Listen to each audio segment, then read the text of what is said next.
Gjergj Kasioti, shumë më pëlqen të them, Gjergj Gjon Kasioti, ka qenë një hero ku shumë nga ne akoma merren Dibra e Mirditës, më vjen shumë keq, e quaj Mare turpe, po Mare po i them, jo turpe, që jo nga Dibra, jo nga Mirdita, por në atë kohë Mirdita i quhesh Mate, po Mati i quhesh Hasi i quhesh Kuksë. Kur në një kemi bërë një konferencë këndësore, pikërisht ky është konkluzioni i konferencës në 17 janar të këtij viti.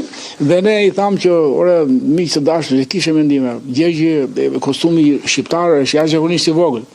Edhe kostumi europian i ri ngushtë. Ai është me kostum botror, sepse nuk gjem dot një hero të një kombi tjetër me 2500 vepra.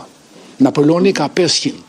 2500 vepra, simfoni, këngë, epike, romane, libra, tregime, saga forsajshe, po janë 6 shtete në vendet nordike, që në shkollat fillore mësojnë sagën e Skënderbeut, sepse nuk kanë gjetur dot burr ata si Gjergj Kasioti. Nuk kanë gjetur dot 6 vendet nordike, Norvegji, Danimark, Skoci, Suedi, Finland, nuk kanë gjetur dot herodi. Ndërkohë që ata e kanë formuar, Franca ose Zvicra e ka formuar heroin Pebalte. Ta zëm Vilhelm Telli që gjuajtja i mbi kokrën e mollës, në kokrën e tjera.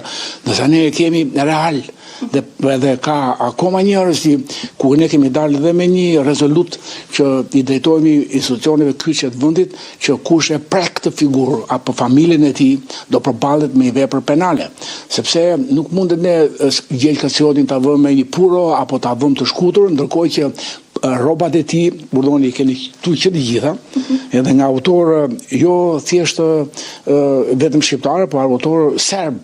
Të thoj serbi në historinë tonë më shumë armik se sa amik, e të thoj të vërteta për Gjergj Kasiotin, tregon që ti gazetar i televizionit caktuar, po përmend emra, apo ti po përmend një emër, ti Orsi Azengjiti, bëj kujdes ti, se po meriton të shpallesh non grata ti, edhe matu ti.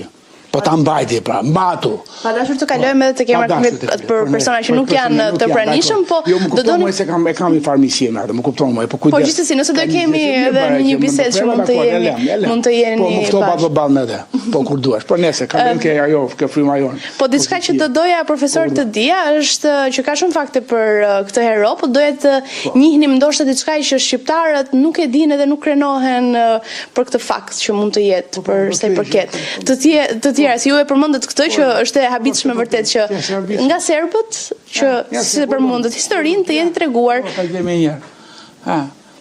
Nga gjithë kjo janë autorë serb, gjitha këtu, urdhoni. Bile edhe titulli këtu është që titulli është se si nga arkivat e Romës dhe, urdhoni, nga arkivat e Romës dhe të Serbisë.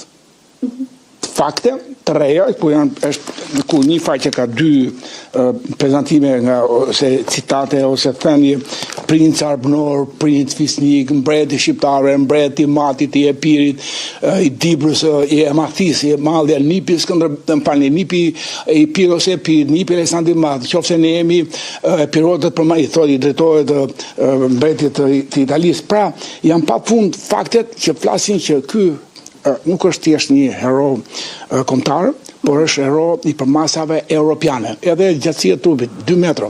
Qofse se këtu e ndala pak bisedën, qofse të ushtarët porosisin ka një macë në rrobat porosish në Benedik, që e bie profesori Qerem Zenelej, këtë dhënë këtë fakte. Dhe ne si akademi kemi sot jo thjesht portrete të mbledhura nga Qerem Zenelej nga gjithë Europa, portrete të ndryshme që na kanë paraqitur ne. Jemi rritur me 3-4 portrete të Gjergj Kasiotit. Ndërkohë që ne zotrojmë mbi 100 portrete, figura, piktura, gravura. Për shembull, kemi gravurën që është në Muzeun Nacional të Gjermanisë, ku Gjergj Kasioti është ndeshur me tartarin mongol dhe ka fituar duelin. Dhe këtë ndeshje Gjergj Kasioti e ka zhvilluar pikërisht në datën 6 maj. Dhe thotë që aty ku kam lindur atë ditë do vdes. Edhe kjo është një dhënë. Dhënia e dytë është që shoqata Vatra për 20 vjetësh ka festuar pikërisht këtë datë 6 maj në Amerikë, që si deltimi e Skënderbeut. Pra, dhe në tretë është që kemi të dhënat të tjera që Gjergji ka lindur pikërisht on datë 6 maj ose 1-2 ditë para saj, prandaj edhe ka marrë emrin Gjergj, për shkak se është ajo që po thoni, një besim jashtëzakonisht i rëndësishëm për popullin shqiptar. Dhe prandaj njerëzit që lindin pranë këtyre datave merrin emrin e besimit e tjerë. Doja me që përmendëm edhe u kthyem sërish tek Shën Gjergji. Ju thatë që keni rreth 10 vite që investon në Dibër. Cilat janë traditat e tyre që edhe ju kanë bërë përshtypje, ndoshta mënyra si mlidhen apo gjithçka tjetër që mund ndahnit me ne? E shofun, ju përjinim shumë ke festa, dakor, dhe unë... Jo, ti kemi të dyja, se përmendëm për heroin që patjetër shumë e rëndësishme diskutohet edhe përmendet, po të kemi edhe festën. Shiko, dhe jetë ludhem. Më ndjekin. Ka njerësi, ende soti, që thonë që Gjergj Kastrioti në ka prishur punë se 25 vjet fitore, bëri që ky popull të nështrohesh turkut. Dhe duket që sikur ka 150 vjet të tjera i kemi për faj apo për gjuna të Gjergj Kastriotit. Kjo nuk është as pak e vërtetë, sepse popujt e tjerë nuk kanë hero të kenë atë boshtin e një kombi. Sa ky popull e ka hero real. Dhe me të vërtetë patëm disa ose shumë fatkeqësira nga ardhja e Osmanit apo e turkut që duan ta quajnë ta sot për 150 vjetër deri në 912, por në 913 kur Londra kërkoi të zhbonte Shqipërinë, edhe kishin frikë nga Gjergj Kastrioti ta zhbonte Shqipërinë. Edhe nga flamuri me dy shkap. Edhe ministri jashtëm angles, që unë e kam, që di anglisht, që lexoj original. Edhe thot, çfarë do bëjmë me Gjergj Kastriotin dhe me flamurin që i përket shqiptarëve 10.000 vjet përpara.